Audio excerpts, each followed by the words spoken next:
Bu juda muhim savolni aniq qilib tushuntirib beraman. Pasport kitobchani almashtirish kerakmi yoki yo'qmi? Pensioner odamga biometrik pasport yoki ID karta shartmi? Pensiya olishda muammo bo'ladimi? Bank, poliklinika. Notarius yoki davlat xizmatlarida eski pasport bilan ish bitadimi? Bu mavzu har bir oilaga tegishli. Chunki deyarli hammamizning uyimizda ota-ona, bobo-buvi, nafaqadagi qarindoshlar bor. Noto'g'ri ma'lumot sabab odamlar ortiqcha navbatda turib, pul va vaqt yo'qotishyapti. Ba'zilar esa aksincha hujjati muddati o'tib ketganini bilmay muammoga duch kelishyapti. Shu sababli videoni oxirigacha ko'ring. Men sizga kim albatta almashtirishi kerak? Kim shoshilmasa bo'ladi? Qaysi holatda pensionerga biometrik hujjat kerak bo'ladi? Qaysi holatda kerak emasligini oddiy tilda tushuntiraman. Kanalga hozir obuna bo'ling, videoga like bosing. Chunki bu ma'lumotni sizning yaqinlaringiz ham bilishi kerak. Avval bizda asosiy shaxsni tasdiqlovchi hujjat sifatida pasport kitobcha ishlatilgan. Odam bankka borsa ham, pensiya masalasida borsa ham, notariusga borsa ham, shifoxonada ro'yxatdan o'tsa ham shu pasportni ko'rsatgan. Keyin biometrik pasportlar joriy qilindi. Undan keyin esa ishga foydalanish uchun ID karta tizimi paydo bo'ldi. Mana shu o'zgarishlar odamlar orasida chalkash keltirib chiqardi. Ko'pchilik shunday deb o'ylaydi. Agar davlat yangi hujjat chiqargan bo'lsa, demak hamma eski pasportini darhol almashtirish kerak. Aslida bu har doim ham to'g'ri emas. Hujjatning turi, amal qilish muddati, fuqaroning yoshi, ma'lumotlar o'zgargan-o'zgarmagani, chet elga chiqish rejasi bor yo'qligi, bank yoki davlat xizmatlaridan foydalanish zarurati bor yo'qligi alohida ko'riladi. Eng muhim qoida shuki, agar sizdagi pasport yoki ID karta amalda bo'lsa, muddati o'tmagan bo'lsa, undagi ma'lumotlar to'g'ri bo'lsa, ko'p hollarda uni faqat hamma almashtiryapti ekan degan gap bilan darhol almashtirish shart emas.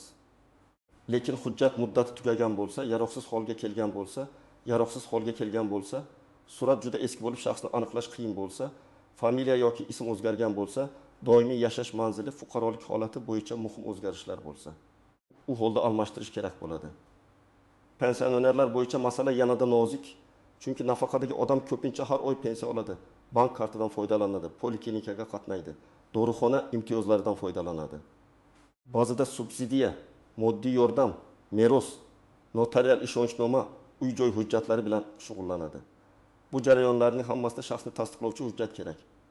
Shuning uchun pensionerda hujjat umuman eskirgan. Muddati o'tgan yoki tizimda tan olinmaydigan bo'lsa, muammo chiqishi mumkin. Men buni amaliy holatlar bilan tushuntiraman. Birinchi holat, o'lim 8 yoshli otaxonning pasport kitobchasi bor. Muddati hali tugamagan, ichidagi familiya, ism, tug'ilgan sana to'g'ri, suratdan odamni tanish mumkin. Pensiyani bank kartasi orqali olayapti, chet elga chiqish niyati yo'q. Bunday vaziyatda faqat pensioner bo'lgani uchun albatta biometrik pasport olishi shart degan qoida yo'q. Agar amaldagi hujjat haqiqiy bo'lsa, u bilan ko'plab kundalik ishlarni davom ettirish mumkin. Ikkinchi holat, yetim 2 yoshli onaxonning pasporti 5 yil oldin muddati tugagan, lekin u kishi uyda o'tirgani uchun e'tibor bermagan. Pensiya kartaga tushib turgan, lekin bank kartaning muddati tugab, yangisini olish kerak bo'lib qolgan. Bank esa shaxsni tasdiqlovchi amaldagi hujjat so'raydi. Mana shu yerda muammo boshlanadi. Bank xodimi muddati o'tgan pasport bilan yangi karta bermasligi mumkin. Chunki bank ham qonuniy talab asosida ishlaydi. Mijozni identifikatsiya qilishi, hujjat haqiqiyligini tekshirishi kerak. Demak, bu onaxon hujjatini yangilashi shart. Uchinchi holat, pensioner kishi chet elga, masalan, farzandining oldiga Qozog'iston, Rossiya, Turkiya yoki boshqa davlatga bormoqchi. Bu yerda ichki ID karta yoki eski pasport kitobcha yetmasligi mumkin. Chet elga chiqish uchun amaldagi xorijga chiqish pasporti, ya'ni chet el pasporti kerak bo'ladi. Ba'zi odamlar, menda ID karta bor, shu bilan samolyotga o'tamanmi deb so'raydi. Yo'q. Odatda ID karta mamlakat ichida shaxsni tasdiqlash uchun ishlatiladi. Chet elga chiqish uchun alohida xorijga chiqish pasporti talab qilinadi. Shuning uchun pensioner chet elga chiqmoqchi bo'lsa, albatta oldindan migratsiya bo'limi yoki davlat xizmatlari markaziga borib, qaysi hujjat kerakligini aniqlashi lozim. 4-holat, 65 yoshli ayol turmush o'rtog'i vafotidan keyin meros hujjatlarini rasmiylashtirmoqchi. Notarius pasportdagi ma'lumotlarni FI tug'ilgan sana, nikoh, meros hujjatlarini solishtiradi. Agar pasportda familiya boshqa, nikoh guvohnomasida boshqa, pensiya hujjatida yana boshqacha yozilgan bo'lsa, ish to'xtab qolishi mumkin. Masalan, Karimova o'rniga bir hujjatda Karimova, boshqasida Karimova, X, uchinchisida transliteratsiya boshqacha yozilgan bo'lsa, notarius qo'shimcha ma'lumotnoma so'rashi mumkin. Demak, hujjat yangilashda faqat pasportning turi emas, undagi ma'lumotlarning to'g'riligi ham muhim. 5-holat, otaxonning pasporti juda eski, muqovasida yirtilgan sahifalar tushib ketgan, xiralashgan. Muddati hali tugamagan bo'lsa ham, amalda bunday hujjat bilan ish bitirish qiyin. Bank, notarius, davlat organi hujjat yaroqsiz holatda deb qabul qilmasligi mumkin. Chunki shaxsni ishonchli aniqlash imkoni bo'lmasa, hujjatning borligi yetarli emas. Bunday holatda ham almashtirish kerak. Endi eng ko'p beriladigan savol, pensionerga biometrik pasport kerakmi? Men buni shunday ajrataman. Agar gap ichki shaxsni tasdiqlash haqida bo'lsa, hozir ko'p hollarda ID karta asosiy hujjat vazifasini bajaradi. Agar gap chet elga chiqish haqida bo'lsa, xorijga chiqish pasporti kerak. Agar gap eski pasport kitobchaning o'zi haqida bo'lsa, u amalda bo'lsa va qonuniy muddati tugamagan bo'lsa, odam faqat yoshi katta bo'lgani uchun darhol almashtirishga majbur emas. Lekin muddati tugashi yaqinlashgan bo'lsa, hujjat buzilgan bo'lsa yoki davlat xizmatlarida muammo chiqayotgan bo'lsa, yangilashni cho'zmaslik kerak. Bu yerda yana bir muhim jihat bor. Pensiya to'lash masalasi. Odamlar orasida ID karta olmasang pensiyang to'xtab qoladi degan gap yuradi. Men bunday gaplarga ehtiyot bo'lishni maslahat beraman. Pensiya to'xtashi yoki to'xtamasligi aniq qonuniy asosga bog'liq. Faqat yangi hujjat olmading degani bilan pensiyani birdaniga to'xtatib qo'yish odatiy holat emas. Lekin pensionerning shaxsini tasdiqlash, tiriklik holatini aniqlash, bank kartasini yangilash, ishonchnoma orqali pensiya olish, yashash manzili yoki boshqa ma'lumotlarni tasdiqlash kerak bo'lganda amaldagi hujjat talab qilinadi. Agar hujjat muddati o'tgan bo'lsa, ana shu jarayonlar sabab pensiyani olishda vaqtinchalik kechikish paydo bo'lishi mumkin. Masalan, bir pensioner har oy 1.200 ming so'm pensiya oladi deylik. Uning bank kartasi muddati tugadi. Yangi karta olish uchun bankka bordi, lekin pasport muddati o'tgan. Bank yangi karta bermadi. Natijada pensiya hisobga tushishi mumkin. Lekin odam undan foydalana olmay qoladi. Bu pensiya bekor qilindi degani emas. Lekin amalda pulni olish qiyinlashadi. Shuning uchun hujjatni oldindan tekshirish juda muhim. Yana bir misol. Onaxon qishloqda yashaydi. Pensiyasini qizi ishonchnoma orqali olib turadi. Ishonchnoma muddati tugadi. Yangi ishonchnoma qilish uchun notariusga borish kerak. Notarius onaxonning amaldagi hujjatini so'raydi. Agar pasport yaroqsiz bo'lsa, avval hujjat yangilanadi. Keyin ishonchnoma beriladi. Demak, pasport masalasini vaqtida hal qilmaslik butun oilaning ishini kechiktirishi mumkin. Endi istisnolar va ko'zga ko'rinmaydigan nozik nuqtalarga o'tamiz. Birinchi nozik jihat. Biometrik pasport deganda odamlar har xil hujjatni nazarda tutadi. Kimdir eski ishki pasportni aytadi, kimdir ID kartani aytadi, kimdir chet elga chiqish pasportini aytadi. Davlat organiga borganda ham aniq aytish kerak. Menga ichki ID karta kerakmi? Yoki xorijga chiqish pasporti kerakmi? Agar siz chet elga bormoqchi bo'lmasangiz, faqat ichki xizmatlar uchun hujjat yangilamoqchi bo'lsangiz, sizga xorijga chiqish pasporti shart bo'lmasligi mumkin. Aksincha, sizda ID karta borligi chet elga chiqish uchun yetarli bo'lmaydi. Ikkinchi nozik jihat, yosh katta bo'lgani uchun odam navbatda qiynalishi mumkin.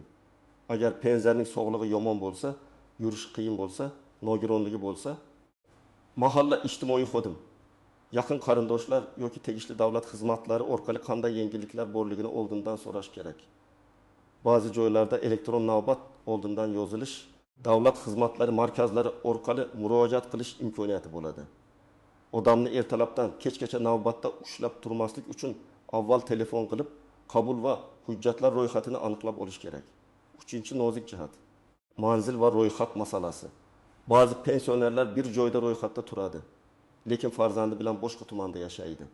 Hujjat almashtirishda doimiy ro'yxat, vaqtincha yashash, mahalla ma'lumotlari, elektron tizimdagi ma'lumotlar muhim bo'lishi mumkin. Shuning uchun men Toshkentda yashayman, lekin ro'yxatim viloyatda degan holatda qayerga murojaat qilish kerakligini oldindan aniqlash zarur.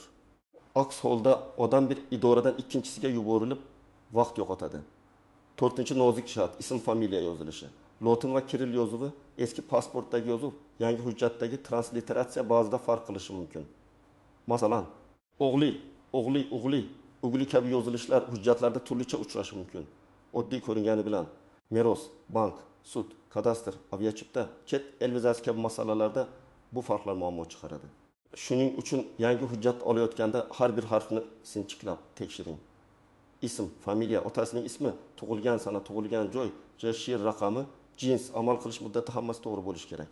Xato topsangiz, mayli. Keyin tuzatarman demang. Shu joyning o'zida xodimga ayting. 5-chi nozik jihat, ishonchnoma bilan ish yuritish.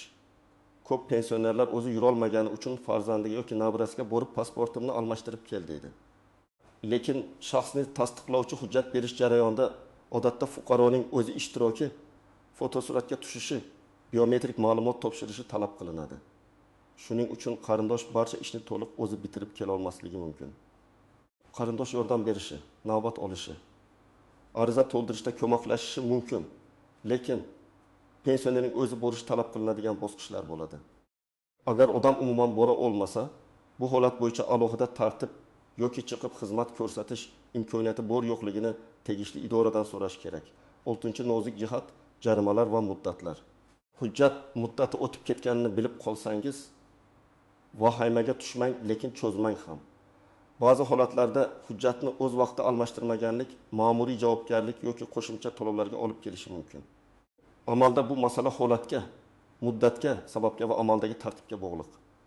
Pensioner ayniqsa sog'lig'i sabab kechikkan bo'lsa, buni tushuntirish mumkin. Lekin eng yaxshi yo'l baribir muddat tugashidan oldin harakat qilish. 7-chi nozik jihat, pensiya jamg'armasi va bank ma'lumotlari. Hujjat yangilangandan keyin ham ish tugadi deb o'ylamang. Agar pasport yoki ID karta ma'lumotlari o'zgarsa, bankka, pensiya bo'limiga. Ba'zan mahallaga yoki boshqa tegishli tashkilotlarga yangilangan ma'lumotni yetkazish kerak bo'lishi mumkin. Aks holda bank bazasida eski hujjat, pensiya bazasida yangi hujjat yoki aksincha bo'lib qoladi. Bu keyinchalik plastik kartani tiklash, mobil ilova, ulash, kredit tarixi, notarial hujjat yoki ijtimoiy to'lovlarda chalkashlik keltirib chiqaradi. 8-chi nozik jihat, chet eldagi farzandlar. Ko'p pensioner ota-onalar farzandini ko'rish uchun chet elga boradi. Bunday holatda faqat pasport olish emas, uning amal qilish muddati ham muhim. Ayrim davlatlar pasport muddati safar tugagandan keyin ham kamida 3 oy yoki 6 oy amal qilishni talab qilishi mumkin. Shuning uchun pasportim hali 2 oy amal qiladi, borib kelaman deyish xavfli. Avia kompaniya yoki chegara xizmati sizni samolyotga qo'ymasligi mumkin. Safardan oldin pasport muddatini, viza talabini, sug'urta va chipta ma'lumotlarini tekshirish kerak. Endi aniq nima qilish kerakligini bosqichma-bosqich aytaman. 1-qadam, uyda pensionerning hujjatini olib muddatini tekshiring. Pasport yoki ID kartaning amal qilish muddati qachongacha? Surat tiniqmi? Hujjat yirtilmaganmi?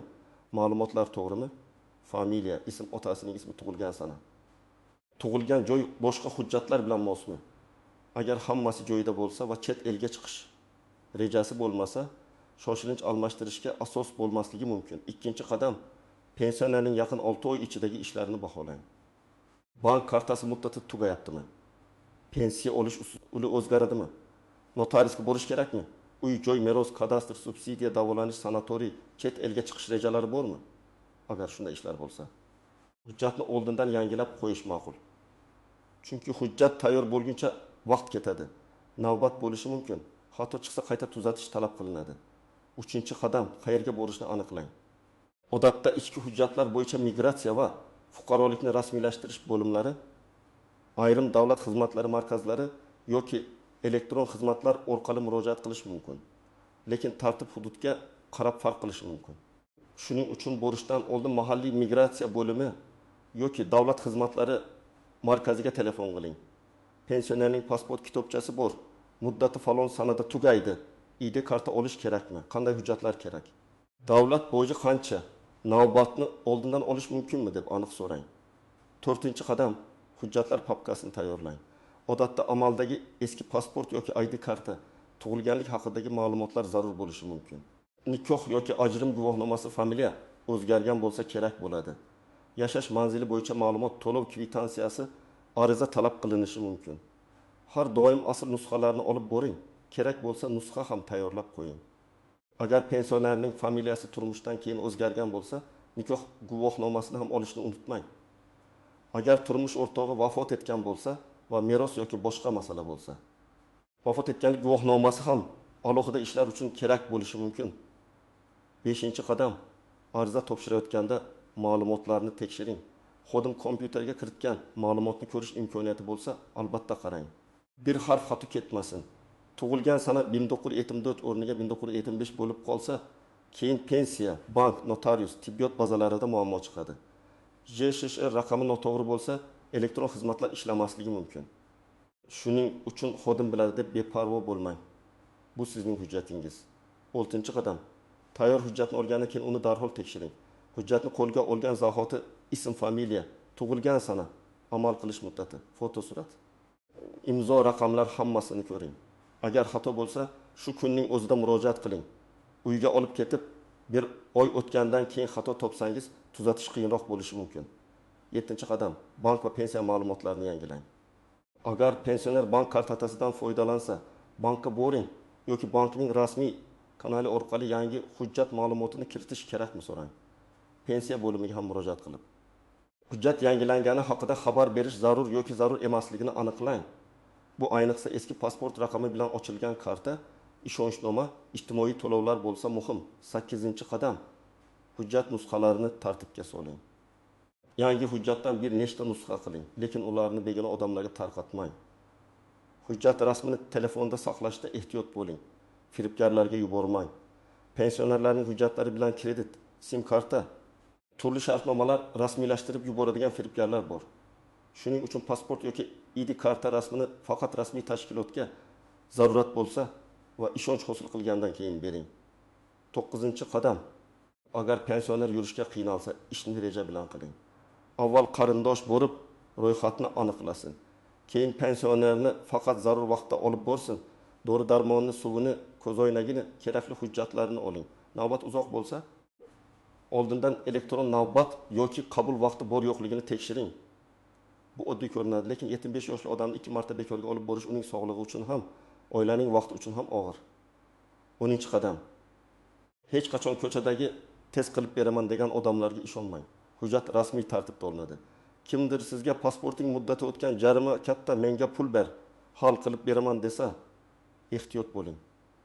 To'lovlarni faqat rasmiy kassa, bank yoki rasmiy elektron tizim orqali qiling. Kvitansiyani saqlang. Agar biror xodim yoki vositachi tushunarsiz pul so'rasa, rasmiy rahbariyatga yoki ishonch telefonlariga murojaat qiling. Demak, asosiy javob shunday. Pensioner odamga faqat yoshi katta bo'lgani uchun pasport kitobchani darhol almashtirish yoki albatta biometrik pasport olish shart degan xulosa qilish noto'g'ri. Hujjatning muddati, holati, ma'lumotlarning to'g'riligi, chet elga chiqish rejasi bank va pensiya ishlaridagi zarurat hal qiluvchi omil bo'ladi. Agar hujjat amalda buzilmagan va ma'lumotlar to'g'ri bo'lsa, shoshilish shart bo'lmasligi mumkin. Agar muddati o'tgan, yaroqsiz ma'lumotlar xato yoki yaqin orada bank, notarius, pensiya, meros, chet el safari kabi ishlar bo'lsa, almashtirishni kechiktirmang. Men sizga maslahat beraman. Bugunoq uyda ota-onangiz, bobo bo'yingizning hujjatini tekshirib chiqing. Amal qilish muddatiga qarang. Keyingi 6 oyda qanday ishlar borligini rejalashtiring. Zarur bo'lsa davlat xizmatlari markaziy yoki migratsiya bo'limiga oldindan qo'ng'iroq qilib, aniq ro'yxatni oling. Shunda ortiqcha navbat, asabiylashish, pensiya yoki bankdagi kechikishlarning oldini olasiz. Sizning oilangizda shunday holat bo'lganmi? Pensioner qarindoshingizdan ID karta yoki biometrik pasport so'rashganmi? Qaysi idorada muammo bo'lganini izohlarda yozing. Boshqalarga ham foydasi tegadi. Videoga like bosing, kanalga obuna bo'ling va bu videoni ota-onasi yoki nafaqadagi yaqinlari bor tanishlaringizga yuboring.